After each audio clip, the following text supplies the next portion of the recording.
Para comprender la magnitud del daño económico causado por la pandemia, basta con un dato.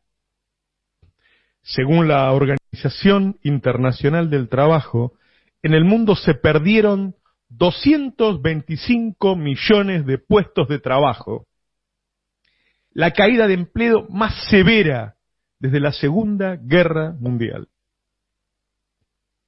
La recuperación es lenta, porque cerraron cientos de miles de empresas, millones de comercios, y porque muchos aún temen volver a viajar, volver a un restaurante, volver a un shopping, volver a comer, volver a asistir a espectáculos multitudinarios.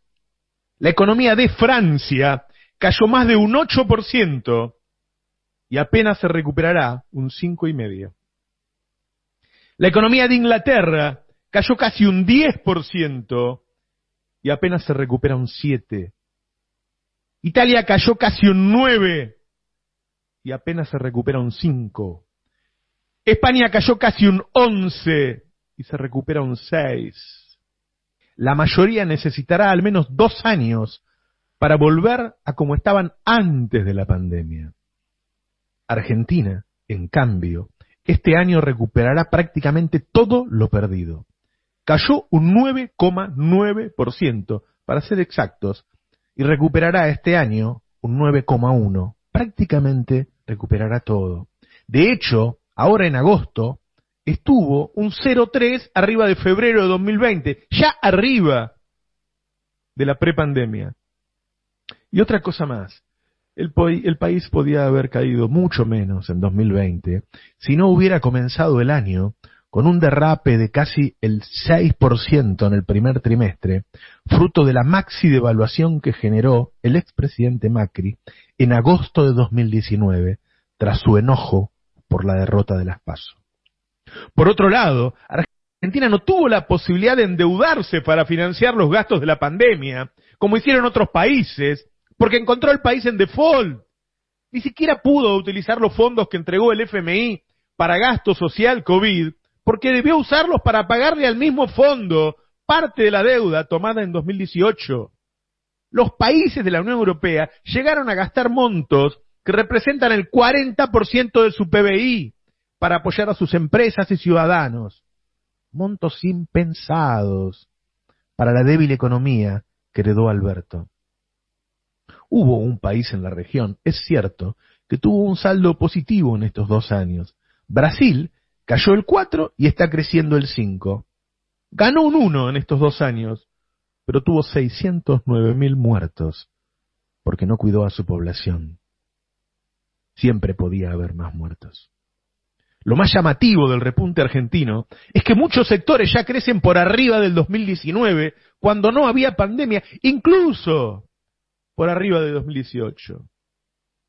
Vamos a citar a uno de los economistas del establishment para que los datos queden claros. Según Orlando Ferreres, en septiembre hubo un crecimiento de la inversión del 20,4% anual. Pero esa inversión a la vez está un 16% arriba de 2019 e insólitamente está casi un 9% arriba de 2018.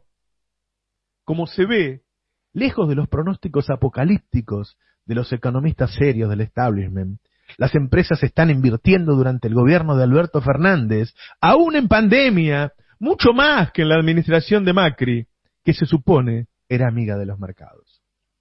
La verdad es que los empresarios eligen invertir para producir cuando creen que contarán con consumidores a quien venderle la producción, una certeza que claramente no tenían con Macri. Por otra parte, las condiciones de producción cambiaron radicalmente. En el país de 2015-2019, las tasas de interés eran tan altas que hacen inviable cualquier negocio. Era muy caro el dinero. De hecho, convenía invertir en la timba financiera que producir.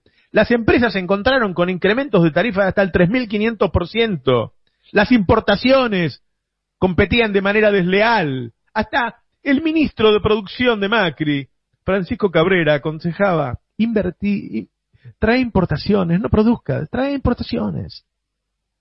La inversión crece muy por arriba de la gestión de Juntos por el Cambio, porque el actual modelo sentó las bases de un proyecto productivo que permite, aún en pandemia, tener proyectos de inversión muy grandes.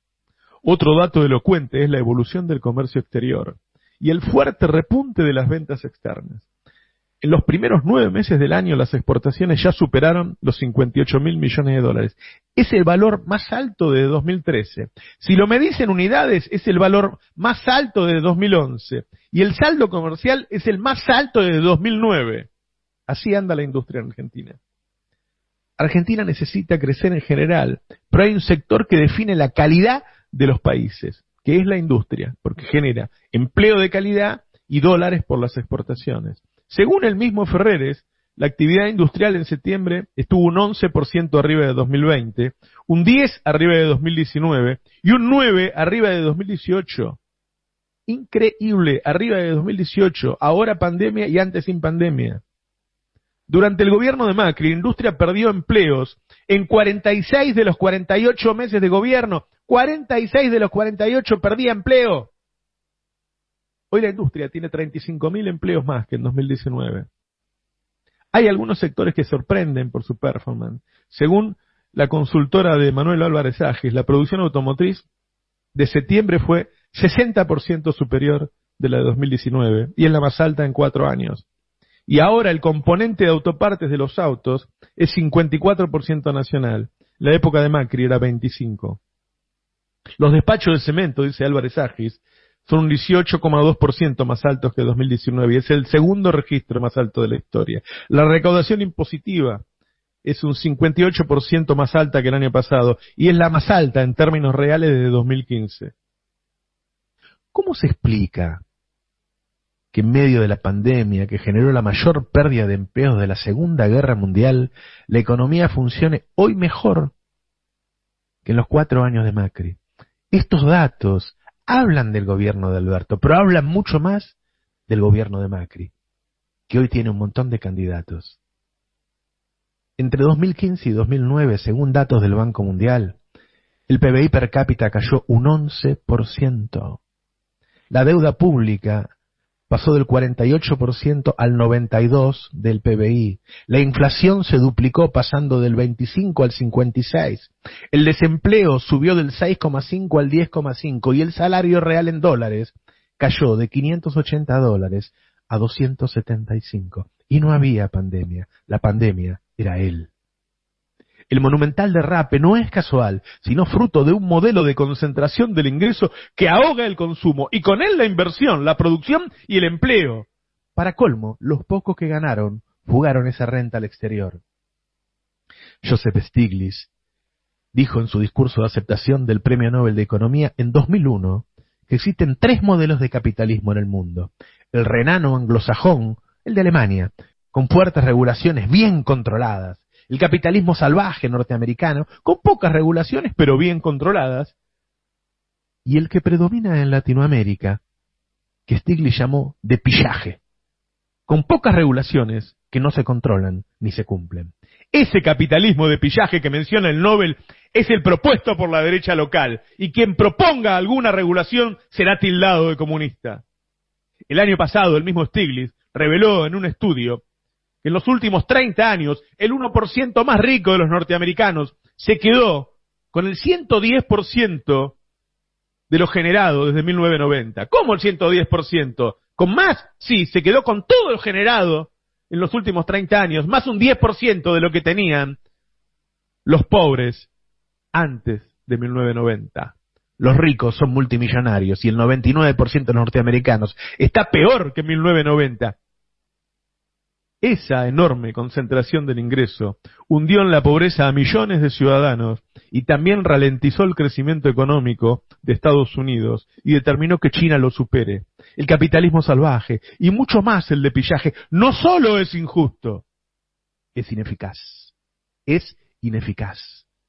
Recordemos que cuando Macri llegó al poder, eliminó las retenciones al trigo, al girasol, al maíz, rebajó las de la soja, eliminó el impuesto a los bienes personales que existe en todos los países de la OCDE.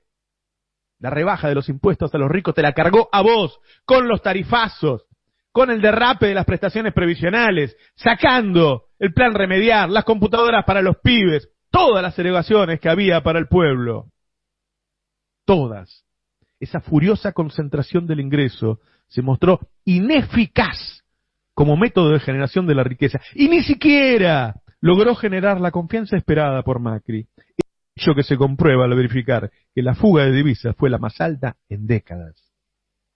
Ahora, Juntos por el Cambio y sus nuevos socios de la ultraderecha se corren aún más a la derecha y agitan un discurso antiestado. Lo que se mostró entre 2015 y 2019 es que cuando no es el Estado el que marca las reglas del juego, lo hace el mercado, o peor aún, los más grandes del mercado, unos pocos, 3 o 4. Mirá, hay políticos mejores y peores. Lo que es seguro es que en el directorio de una empresa no hay un solo director que levante su voz para defender los intereses de los trabajadores. Y es lógico, no le pagan para eso. No te quejes del Estado, no quieras que te maneje tu destino una empresa, porque nunca va a jugar para vos. Juntos por el Cambio cuenta con la suerte para las elecciones de que se compara su periodo sin pandemia con el del Frente de Todos, con una pandemia que según la Organización Mundial del Trabajo destruyó 225 millones de puestos de trabajo, la caída de empleo más severa desde la Segunda Guerra Mundial. El gobierno presidido por Alberto ya logró que la economía recupere los niveles prepandemia y supere aún registros de 2019, incluso 2018. Lo malo es que esos años a los que estamos volviendo eran horribles, pero eran horribles porque fue Macri el que nos llevó a esa situación horrible.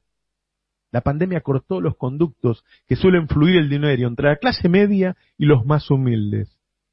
Tenemos que volver a los niveles de 2015 para que la población sienta el fruto de sus políticas. Para eso hace falta por lo menos un par de años más.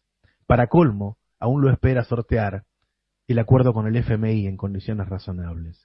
El problema es que si el gobierno pierde las elecciones y la oposición, que ya amenaza quedarse con la jefatura de diputados, se transforma en un obstáculo insalvable para legislar y gobernar. Y si los intentos de avanzar con decretos son impedidos por jueces que, como en el caso de las tarifas de Internet, cable y celulares, frenan las iniciativas del Ejecutivo para pelear la voracidad corporativa en detrimento de la población, ahí estamos en problemas. Para seguir creciendo al ritmo que venimos contando, tenemos que ganar las elecciones. Tenemos que ganar las elecciones. De lo contrario, todo lo logrado puede perderse.